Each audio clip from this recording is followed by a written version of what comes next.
ይሄንን የሆስፒታል ፕሮጀክት ለመመስረት ያሰብንባቸውን 5 ዓላማዎች አስቀምጣለሁ።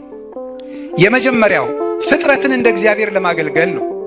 እግዚአብሔር አምላካችን ለድጎችም ለክፉዎችም ላመኑትም በሱ ላላመኑትም ለኃጢአተኞችም ለጻድቃንም ዘር ቀለምና ሃይማኖት ሳይለይ ፀሐይን ያወጣል፣ ዝናምን ያዘንማል።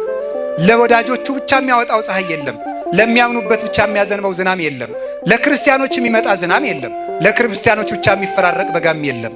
እግዚአብሔር አምላካችን ፍጥረቱን ሁሉ ቢያምኑበትም ባያምኑበትም ማልትና ሌሊት ክረምትና በጋ እያፈራረቀ ነፋሳትን እያነፈሰ ቀላያትን እያፈሰሰ ብርሃናትን እያመላለሰ ፍጥረቱን ሁሉ በቸርነቱ ይመግባል። እኛም ደግሞ ያላመኑትም ያመኑትም የኢትዮጵያ ሕዝቦች በሙሉ በስጋቸው የሚያርፉበትን ሕክምና ለመስጠት እግዚአብሔራዊ ግዴታችንን ለመወጣት ነው። እንደምታውቁት ኦርቶዶክሳዊ ሰው ከፍጥረት ጋር ሁሉ የሚስማማ ነው። በመሆኑም ይሄ ፕሮጀክታችን ለፍጥረት ሁሉ የታቀደ ነው። በኦርቶዶክሳዊ የመጽሐፍ ቅዱስ አረዳድ የሰው ልጅ የፍጥረት ሊቀ ካህናትና ዘውድ ነው ይባላል። ሰው ክቡር ነው፣ ይመንም አይመንም የሰው ልጅ ክቡር ነው። ስለዚህ የመጀመሪያው ፍጥረታትን ለማገልገል ያደረግነው ነው። ሁለተኛው ደግሞ እናታችን ቅድስት ቤተ ክርስቲያን በኢትዮጵያ ላይ ያላትን የጥበብና የታሪክ የስልጣኔ አሻራ በዚህ በሕክምናው ዘርፍ ለማስቀጠልና ለመግለጽ ነው።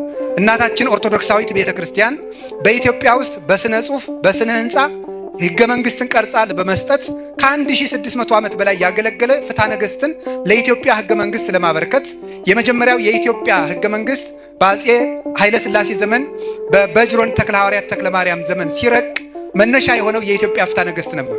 ስለዚህ በሕገ መንግስት፣ በስነ ጽሑፍ ሀገርን ሰላም በመስጠትና ድንበር በመጠበቅ በማስከበር፣ በታሪክ ጥበቃ፣ በደን ጥበቃ፣ በሰላም በዚህ ሁሉ ያበረከተችውን አስተዋጽኦ በሕክምናውም ዘርፍ ለመግለጥ ይህንን ሆስፒታል መግለጥ ወይም ማበርከት አስፈልጎናል ማለት ነው።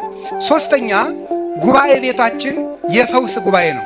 በዚህ ዓለም ላይ 3 አይነት ህመሞች አሉ። አንደኛው የኃጢአት ህመም ነው። ሁለተኛ የድንቁርና ህመም ነው። ሶስተኛው የጤና ህመም ነው። ስለዚህ ጉባኤ ቤታችን የኃጢአት ህመምን በንስሐ ይፈውሳል። የድንቁርና ህመምን በእውቀት ይፈውሳል።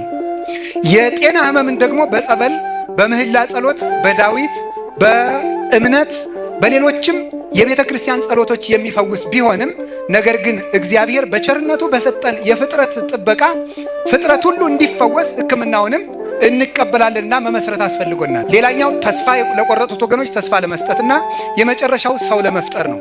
አንድ ፈላስፋ እንዲህ ብሎ ነበር። ዲዮጋኖስ የተባለ ፈላስፋ ነው። መብራት አብርቶ በገበያ መሃል እየዞረ ምን ሻማ አብርቶ ምን ጠፍቶ ነው ቢሉት ሰው ጠፍቶኝ ብሏል። ምን ነው ይሄው የሚንጫጫው ሰው አይደለም ምን ቢሉ የሚያስብ ሰው ነው የጠፋኝ ብሏል። ስለዚህ ምንድነው እኛም በዚህ ሕክምና የፈለግነው ሰው ለመፍጠር ነው።